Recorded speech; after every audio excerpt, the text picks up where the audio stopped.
Welcome, Taurus. Welcome to this eclipse reading. See if I'm looking at the camera right. There you are. My name is Cecilia.eyvaa, and I'm so happy to have you here. Today we're going to take a look at what is eclipsing out and what is eclipsing in, as in what is leaving your life with these eclipses and what is entering into your life with these eclipses. And so next week on the 20th, there's going to be a total solar eclipse in your 12th house, bordering your first house actually. So something in your subconscious is definitely ending and leaving. It might be subconscious fear, worry, whatever you have been going through lately. The transformation that has been leading up to this is now ending, which is beautiful. And then what is entering into your life, we'll see, but probably it has everything to do with your subconscious. And in the subconscious, we don't only talk about subconscious fears and subconscious suppressed, emotions or thoughts or ideas. We also talk about the dream state. What is your dream state? What do you dream into your reality? How do you manifest your reality from what is not seen but felt? So we're going to take a look at that. And then we have in May a lunar eclipse in Scorpio, which is, let's see, I have a little cheat note here. It's in your 7th house, which talks about partnerships and commitments. So something there is leaving and something new is entering. And remember, when something is leaving and entering, it doesn't have to be people, places, projects. It can be. But this can be transformation that has the effects of up to like 3, 6, 9, sometimes 12 months afterwards. So it's more of a state of being actually. And then we have Mars and Venus conjuncting each other, at least closing in on each other in Cancer. And Cancer is your, I'm looking here, your 3rd house, that's right. So what you want to do in order for you to, enter into a more stable space during these eclipses is you want to focus on your 3rd house. And your 3rd house, it talks about communication, self-expression. It is, Leo is the ruler. No, it's not the ruler. Sorry, Gemini is the ruler. So it talks about communication and self-expression, and not only verbally, but also how you communicate to others who you are, what you want, what you think, but also how you listen to others. And it's the information exchange.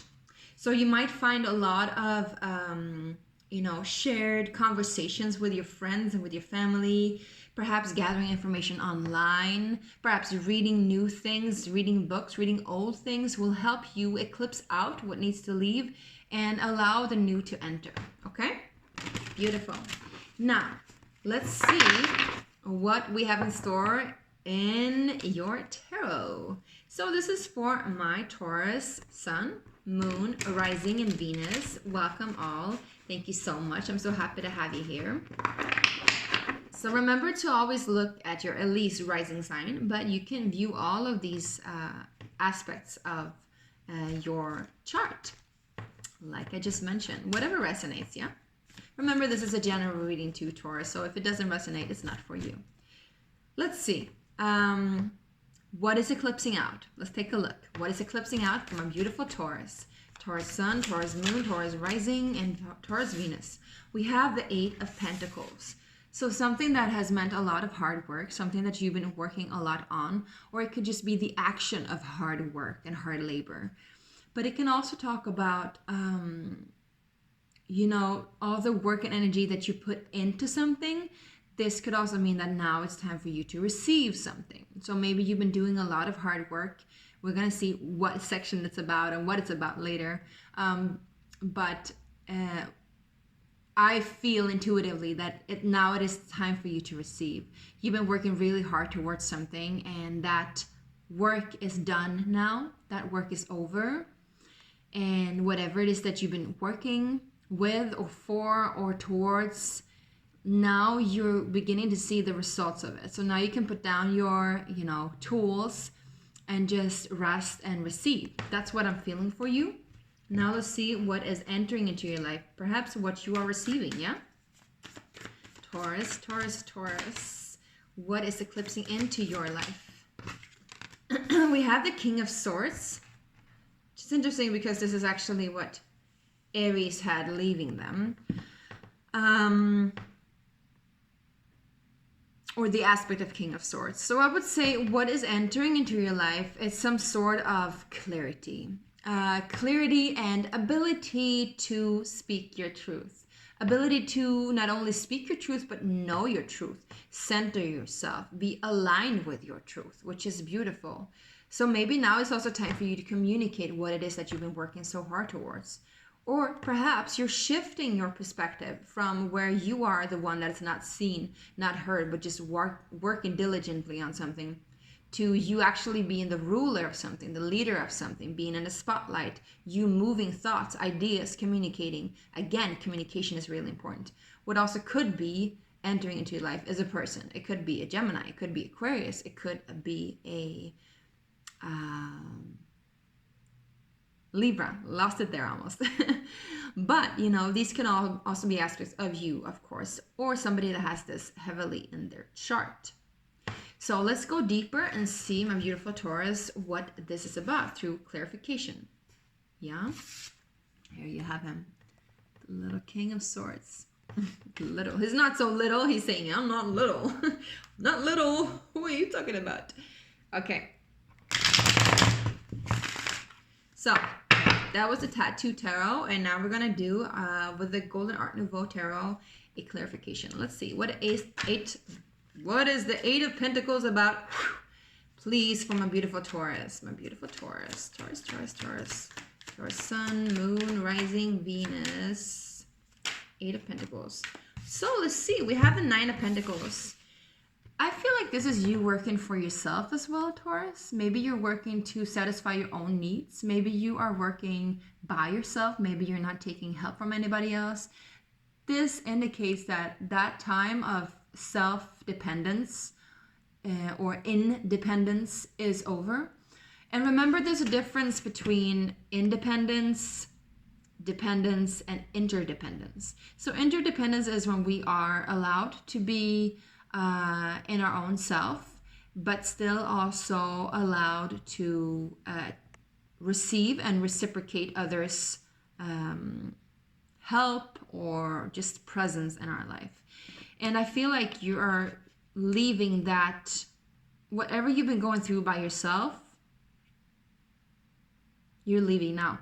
Could also be that you have been single for a long time. You've been working for yourself for a long time. Maybe you're now entering into a new partnership because it is in May, the eclipse of partnerships. So maybe you have met somebody new, or you are meeting somebody new. Could be an air sign. Or you may be starting to work for somebody else. That could be an air sign. Or work for another company. Let's see what the King of Swords is about, please. King of Swords, my beautiful, beautiful Taurus. Whoops, jumping out 2 cards. We have the Hanged Man together with the 5 of Cups. Interesting.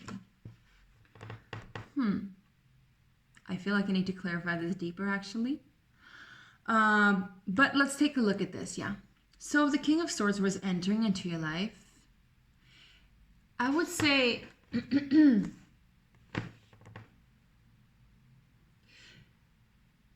Sometimes the Hangman indicates, you know, waiting.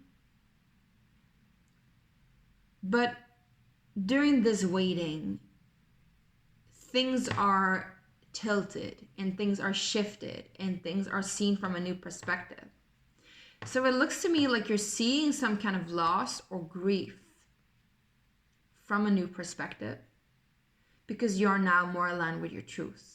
But something shifted, something deep shifted, and it could just be this, my beautiful Taurus, this eclipses that shifted, but I want to take a look at what the shift is, so we can just follow up the thread a little bit better, yeah? What is the shift, please? What is the shift? So we have the 3 of Pentacles together with the 6 of Swords. Yeah. It looks to me like there has been a project or collaboration that has ended, or that is just leaving or moving. It could also be that you're taking your... I'm seeing like somebody's like taking the scraps of what is left of like something that's just beginning to start up and like taking it with them to another place. So it's almost like there's some kind of sacrifice. And I want to take a look at what the sacrifice is. What is the sacrifice? Yeah, the Two of Cups. So there is some sort of collaboration. And I'm not feeling like you are sacrificing a collaboration. I'm actually more feeling like you are sacrificing your independence and the way that you've been working by yourself. And with that comes certain freedoms that you need to be sacrificing in order for you to work with someone else. So it looks to me like you are, in order for you to work with somebody else, you could be moving your work or moving this project or moving because of work, because of a new connection, because of a new commitment. It could be that you're working with your partner. This can be any sort of collaboration. It doesn't have to be romantic at all. If this is a person, it's definitely somebody that has heavy air placements. And this collaboration makes you see things from a whole new perspective. Yes, there is some sort of grief or lack mentality, I would say. But the lack mentality comes from somewhere where I'm feeling and sensing a lot of understanding and self-compassion. So it's more like you have understanding and compassion for yourself. And it could be like this transition between, the 12th house and the first house, your subconscious and your awakened self. But we're going to take a look a little bit deeper what the Five of Cups is about, please. Five of Cups. Please clarify the Five of Cups. Well, we have many cards. Yes, it is that eclipse in Aries. So it's definitely, some sort of purge, actually. I don't feel like it has so much to do with a person. Usually this could indicate a person, a father figure. But I feel more like it's like, old wounds in connection to authority. And old wounds in connection to, or old fears in connection to authority. And this is now leaving. Maybe you were afraid to work for somebody else before because you just didn't want to, or you didn't feel safe in taking orders from somebody else or taking instruction from somebody else.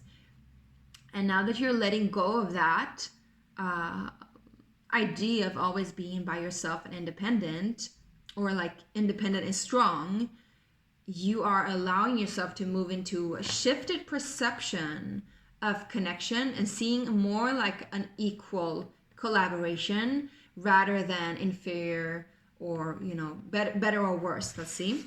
We have two different cards coming up too. So we have actually the Empress and the Five of Swords. It's interesting because we have the Five of Cups and the Emperor and the Five of Swords and the Empress. So this could also definitely be that you are entering into a phase with a partner, a divine union, but this divine union has to go through a lot of change, and the feminine aspect of it needs to change their need to always be right. So like to know when to walk away from any sort of argument.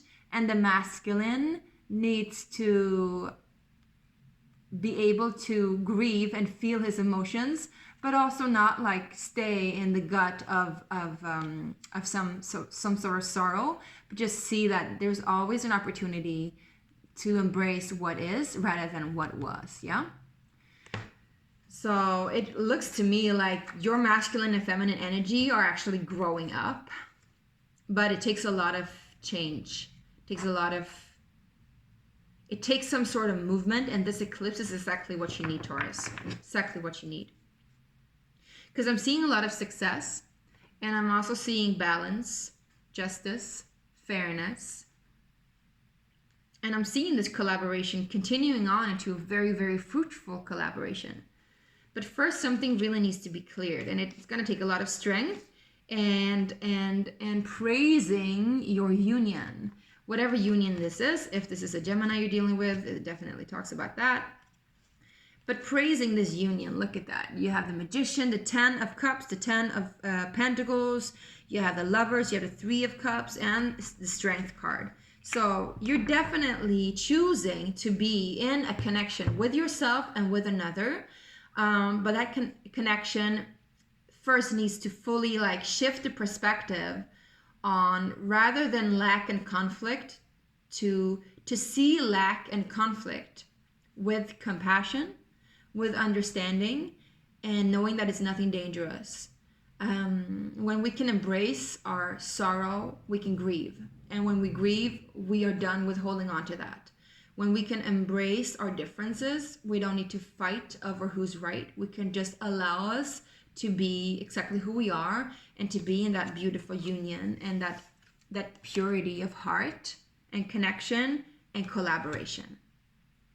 Beautiful, Taurus. Now let's take a beautiful oracle card for you guys. And so this oracle deck I've actually done myself. This is just like the beginning stages of it, but I am now finishing it up. I have colored it all, and I'm writing about it, and I'm ready to soon print it.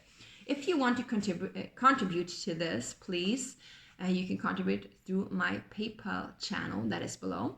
And you can also contribute through actually just booking a reading with me, right?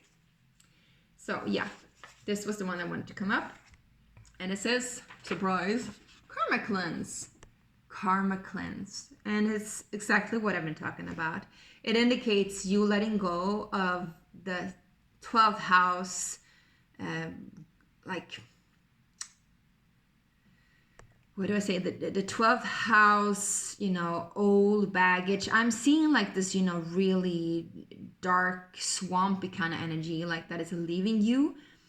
And in that cleanse, in that transformation, the Dharma is being received. And the Dharma is to be able to collaborate and connect with others. But first you need to do that with yourself. So coming into good terms with yourself, which looks to me like you're definitely doing that. And maybe you're doing that through a move or a connection to a new workspace, or it has something to do with your work and your money or whatever you put in value in your life. Yeah. All right, beautiful Taurus, that was it for me. Thank you so much for watching. I truly appreciate it. And if you want to, please, I have a poll up that I need some votes on. So if you want a bi-weekly, weekly, or monthly reading, you can do that. You can pick which one you want. You can vote several times, of course.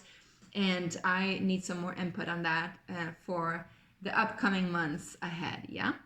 So thank you so much. I truly appreciate you, and I love you truly. Have a blessed eclipse season.